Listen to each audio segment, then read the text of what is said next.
Class 10 অর্থাৎ দশম শ্রেণী ফার্স্ট সামেটিভ বা ফার্স্ট ইউনিট টেস্ট পরীক্ষার ইতিহাস বিষয়ের একেবারে লাস্ট মিনিট ফাইনাল সাজেশন নিয়ে আজকের এই স্পেশাল ভিডিও। আজকের ভিডিওতে থাকা প্রশ্নগুলি যেমন ফার্স্ট সামেটিভ, ফাইনাল টেস্ট পরীক্ষা এবং মাধ্যমিক 2026-এর জন্যও সমানভাবে গুরুত্বপূর্ণ। তাই ভিডিওটিকে স্কিপ না করে প্রথম থেকে শেষ পর্যন্ত কন্টিনিউ দেখতে থাকো এবং আজকের ভিডিওতে বলা প্রশ্নগুলি তুমি অতি অবশ্যই বই অথবা খাতায় নোটস করে নাও। ভিডিওটি ভালো লাগে থাকলে অবশ্যই একটি লাইক করো। চ্যানেলে নতুন হয়ে থাকলে চ্যানেলটিকে সাবস্ক্রাইব করে রাখতে একেবারেই ভুলো না, পরবর্তী ভিডিও নোটিফিকেশন সবার আগে পাওয়ার জন্য। এই প্রসঙ্গে তোমাদের বলে রাখি, যেহেতু ফার্স্ট সামেটিভ পরীক্ষার প্রশ্নপত্র স্কুলের স্যারেরাই করবেন, তাই স্কুল থেকে যে প্রশ্নগুলি তোমাদের বলা হবে সেই প্রশ্নগুলি সবার আগে রেডি করবে। কার্যত সেই প্রশ্নগুলি তোমরা পরীক্ষায় হুবহু দেখতে পাবে। আর যে সমস্ত স্কুল থেকে কোনো সাজেশন দেওয়া হয় না, তোমরা আজকের ভিডিওতে থাকা প্রশ্নগুলি অতি অবশ্যই ভালো করে রেডি করো, পরীক্ষায় তুমি উপকৃত হবেই হবে।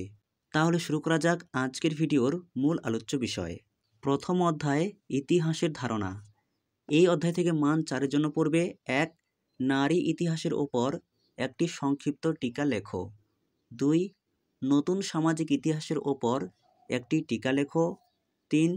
সভ্যতার বিকাশে খেলার ইতিহাসের গুরুত্ব বিশ্লেষণ করো। 4. পরিবেশের ইতিহাস চর্চার ওপর একটি সংক্ষিপ্ত টিকা লেখো। 5. ইতিহাসের উপাদান হিসেবে বিপিনচন্দ্র পালের আত্মজীবনী 70 বৎসর এর গুরুত্ব আলোচনা করো। 6 পর্বে বঙ্গদর্শন এর মাধ্যমে তৎকালীন বঙ্গ সমাজে জাতীয়তাবাদের প্রসার কেন ঘটেছিল। 7. ইতিহাসের উপাদান হিসেবে সাময়িক পত্র ও সংবাদপত্রের গুরুত্ব লেখো। 8. ইতিহাসের তথ্য সংগ্রহে ইন্টারনেট ব্যবহারের সুবিধা ও অসুবিধা লেখো। 9 পর্বে কন্যা ইন্দিরাকে লেখা পিতা জওহরলাল নেহরুর চিঠিগুলির বিবরণ দাও। 10 পর্বে আধুনিক ভারতে ইতিহাসের উপাদান রূপে জীবন স্মৃতি ও জীবনের ঝরাপাতার গুরুত্ব লেখো। মূলত এই 10টি প্রশ্ন প্রথম অধ্যায় থেকে তোমরা এখন থেকে খুব ভালো করে পড়ো। এরপর দ্বিতীয় অধ্যায় সংস্কার বৈশিষ্ট্য ও পর্যালোচনা। এই অধ্যায় থেকে মান 4-এর জন্য পড়বে 1. 19 শতকে নারী শিক্ষা বিস্তারে ড্রিঙ্ক ওয়াটার বেথুন কী ভূমিকা গ্রহণ করেছিলেন। 2. নীলদর্পণ নাটক থেকে 19 শতকের বাংলার সমাজের কিরূপ প্রতিফলন পাওয়া যায়। 3 পর্বে ওডের নির্দেশনামা 1854 খ্রিস্টাব্দকে এ দেশের শিক্ষা বিস্তারে মহাসনদ অর্থাৎ ম্যাগনা কার্টা বলা হয় কেন। 4. শ্রীরামকৃষ্ণের সর্বধর্ম সমন্বয়ে এর আদর্শ ব্যাখ্যা করো। 5. নারী শিক্ষা প্রসারে ঈশ্বরচন্দ্র বিদ্যাসাগরের ভূমিকা লেখো। 6. হুতম প্যাঁচার নকশা গ্রন্থে সমকালীন বাংলার কিরূপ সমাজচিত্র পাওয়া যায়। 7. এ দেশের চিকিৎসাবিদ্যার ক্ষেত্রে কলকাতা মেডিকেল কলেজের অবদান লেখো। 8 পর্বে গ্রাম বার্তা প্রকাশিকা পত্রিকা কিভাবে গ্রাম বাংলার চিত্র ফুটিয়ে তুলেছিল। 9. স্বামী বিবেকানন্দের ধর্ম সংস্কার আদর্শ ব্যাখ্যা করো। 10. বামাবোধিনী পত্রিকা কিভাবে নারী সমাজের মুখ্যপত্রে পরিণত হয়েছিল। এই 10টি প্রশ্ন এখান থেকে রেডি করা হয়ে গেলে এক্সট্রা আরও 2টি প্রশ্ন পড়বে। 1. রাজা রামমোহনের নেতৃত্বে সতীদাহ প্রথা বিরোধী আন্দোলনের সংক্ষিপ্ত বিবরণ দাও। 2. লর্ড ম্যাকলেকে কি এ দেশে পাশ্চাত্য শিক্ষার প্রবর্তক বলা যায়? যেহেতু পশ্চিমবঙ্গে কয়েক হাজার স্কুল রয়েছে এবং প্রত্যেক স্কুলের প্রশ্নপত্র আলাদা আলাদা হবে, তাই প্রশ্ন বেশি সংখ্যায় রাখা হয়েছে। এরপর তৃতীয় অধ্যায় প্রতিরোধ ও বিদ্রোহ বৈশিষ্ট্য ও পর্যালোচনা। এই অধ্যায় থেকে মান 4-এর জন্য পড়বে 1.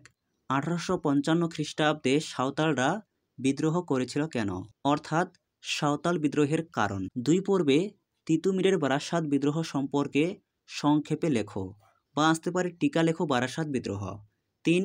কি উদ্দেশ্যে ঔপনিবেশিক সরকার অরণ্য আইন প্রণয়ন করেন। 4 পর্বে বিদ্রোহ অভ্যুত্থান ও বিপ্লব, এখানে বানান মিস্টেক রয়েছে, এর ধারণাটি ব্যাখ্যা করো।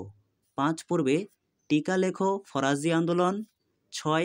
টিকা লেখো ওয়াবি আন্দোলন। 7. সন্ন্যাসী ফকির বিদ্রোহ কি কৃষক বিদ্রোহ ছিল। 8.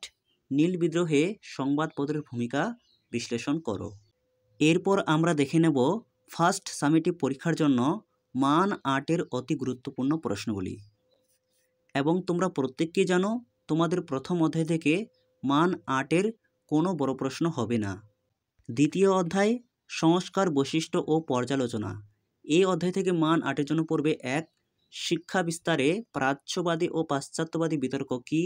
উচ্চশিক্ষা বিস্তারে কলকাতা বিশ্ববিদ্যালয়ের ভূমিকা আলোচনা করো। 2. 19 শতকে বাংলায় সমাজ সংস্কারক আন্দোলনে ব্রাহ্ম সমাজের ভূমিকা কী ছিল? 3. সমাজ ও ধর্ম সংস্কারে রাজা রামমোহন রায়ের ভূমিকা লেখো। অথবা প্রশ্নটি আসতে পারে 19 শতকের প্রথমার্ধে সতীদাহ প্রথা বিরোধী প্রচেষ্টাগুলির পরিচয় দাও। রামমোহন রায় কিভাবে সতীদাহ প্রথা বিরোধী আন্দোলনকে সাফল্যমণ্ডিত করেন? 4. নবজাগরণ বলতে কী বোঝো? নবজাগরণের সীমাবদ্ধতাগুলি কী? 5. 19 শতকে বাংলায় ধর্ম সংস্কার আন্দোলনে রামকৃষ্ণদেবের ভূমিকা সংক্ষেপে আলোচনা করো। এই 5টি প্রশ্ন মূলত খুবই গুরুত্বপূর্ণ। এছাড়াও এখান থেকে এক্সট্রা পড়বে 1. ডিরোজিওর নেতৃত্বে ইয়ং বেঙ্গল আন্দোলনের সংক্ষিপ্ত পরিচয় দাও। এই আন্দোলনের সীমাবদ্ধতা কী ছিল? 2. বিদ্যাসাগরের নেতৃত্বে বিধবা বিবাহ আন্দোলনের সংক্ষিপ্ত বিবরণ দাও। বিদ্যাসাগর কতটা সাফল্য অর্জন করেছিলেন? এর পরের অধ্যায় তৃতীয় অধ্যায় প্রতিরোধ ও বিদ্রোহ বৈশিষ্ট্য ও পর্যালোচনা। এই অধ্যায় থেকে মান 8-এর জন্য পড়বে 1. নীল বিদ্রোহের কারণ ও ফলাফল লেখো। এই বিদ্রোহে শিক্ষিত বাঙালি সমাজের মনোভাব কী ছিল? এবং এখান থেকে 2 পড়বে ঔপনিবেশিক অরণ্য আইন প্রবর্তনে ব্রিটিশ সরকারের উদ্দেশ্য কী ছিল? এই আইন প্রবর্তনের ফলে আদিবাসীদের প্রতিক্রিয়া কী ছিল? এই ছিল তোমাদের সম্পূর্ণ সাজেশন। ইতিমধ্যে ভূগোল অর্থাৎ জিওগ্রাফির সাজেশনমূলক ভিডিও আপলোড করে দেওয়া হয়েছে। সেই ভিডিওর লিঙ্ক আজকের ভিডিওর প্রথম কমেন্টে পিন করে দেওয়া থাকবে, তোমরা সেখান থেকে অবশ্যই দেখে নেবে।